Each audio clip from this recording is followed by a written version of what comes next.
Vamos falar um pouquinho então de tratamento, né, de medicamentos. Medicamentos que a gente usa no tratamento da depressão, os antidepressivos. Já apareceram lá na década de 50. Os primeiros antidepressivos que apareceram foram os chamados antidepressivos tricíclicos. Então nós temos aqui a imipramina, clomipramina, nortriptilina, amitriptilina, desipramina. Quem sabe quais são esses antidepressivos? Quem lembra dos primeiros antidepressivos?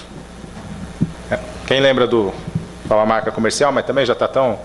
Tofranil, anafranil. Também. Então. Dos anos 70. Então, porque eram os que existiam naquela época, não é mesmo? Além deles, a gente tinha também os inibidores da monoaminoxidase, que era o Parnat. Já ouviram falar também? Então esses eram os que tinha naquela época.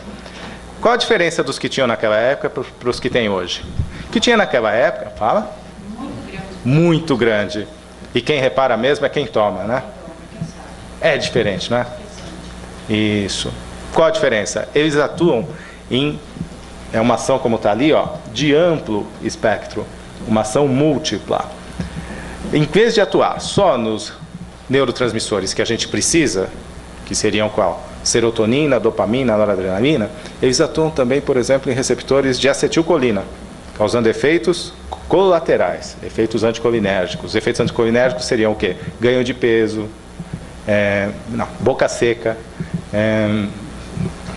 intestino preso, né? São efeitos que a gente não deseja e que aparecem porque esses medicamentos eles terminam atuando em mais receptores do que a gente queria.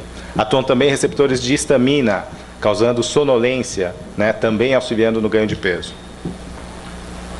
Aí o que a ciência começa a fazer? Começa a procurar medicamentos que têm uma ação mais seletiva. E se nos anos 80 a gente começa a aparecer os chamados inibidores seletivos de recaptação, tanto de serotonina, quanto de noradrenalina, quanto de dopamina. Aí a gente tem então aqui a fluoxetina, a sertralina, a paroxetina, a fluvoxamina, o citalopram. Então são desse grupo e também depois, que apareceu já no ano 2000, o escitalopram. São medicamentos chamados inibidores seletivos da recaptação de serotonina. Qual a vantagem deles? Eles têm uma eficácia boa e têm menos efeitos colaterais do que os primeiros da década de 50. Esses da década de 50, só para falar, a gente continua utilizando, porque eles são medicamentos muito eficazes, mas que têm mais efeitos colaterais. Mas quando a gente não tem resposta, a gente ainda pode utilizar esses medicamentos. Depois, então, da década de 80, a gente falou, bom, só que a gente precisa aumentar a eficácia. Então nós vamos utilizar drogas que tenham, no seu mecanismo de ação, que tenham uma ação seletiva não só sobre um desses neurotransmissores, como a serotonina, ou como a noradrenalina ou a dopamina, mas que tenham em 2 ou 3 ao mesmo tempo. E aí nós já temos medicamentos como esses que estão em vermelho aqui. A mirtazapina, a venlafaxina, milnaciclano e também a duloxetina, né? São medicamentos que nós chamamos duais, ou que têm mecanismo de ação duplo, que atuam em mais de um neurotransmissor ao mesmo tempo. E agora, nos últimos anos, foi desenvolvida outra molécula, a agomelatina. Essa atua em receptores diferentes, com diferentes mecanismos de ação desses todos que a gente já citou. Por exemplo, atua em receptores de uma substância que é liberada à noite, a melatonina, né? Receptores de melatonina, tá? A agomelatina. E como é que a gente prescreve, né? Será que o médico chega e fala assim, olhou para... gostei de você, vou dar um medicamento que não tem efeito colateral. Ou não gostei de você, vou dar um que tem bastante efeito colateral. Já pensou se o médico pensasse assim?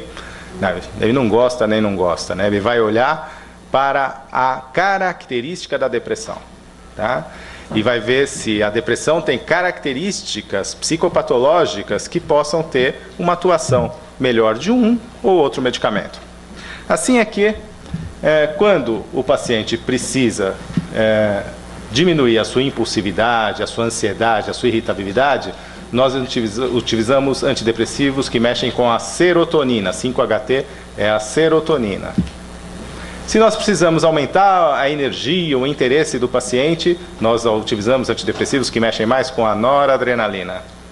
E se nós precisamos aumentar essa pulsão, essa iniciativa do paciente em direção a determinadas atividades, nós utilizamos antidepressivos que mexam mais com a dopamina. Todos eles vão melhorar o humor, né? As emoções, as funções cognitivas.